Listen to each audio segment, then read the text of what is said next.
اور اے قوم میری مخالفت تم سے کوئی ایسا کام نہ کرا دے کہ جیسی مصیبت نوح کی قوم یا ہود کی قوم یا صالح کی قوم پر واقع ہوئی تھی ویسی ہی مصیبت تم پر واقع ہو۔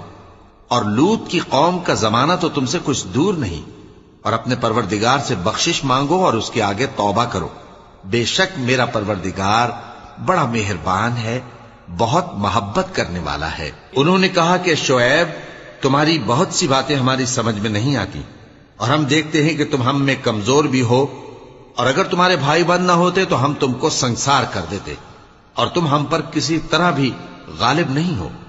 انہوں نے کہا کہ اے قوم کیا میرے بھائی بندوں کا دباؤ تم پر اللہ سے زیادہ ہے، اور اس کو تم نے پیٹھ پیچھے ڈال رکھا ہے؟ میرا پروردگار تو تمہارے سب اعمال کا احاطہ کیے ہوئے ہے۔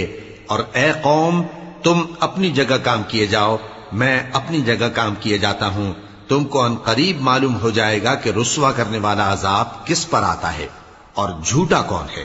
اور تم بھی انتظار کرو، میں بھی تمہارے ساتھ انتظار کرتا ہوں۔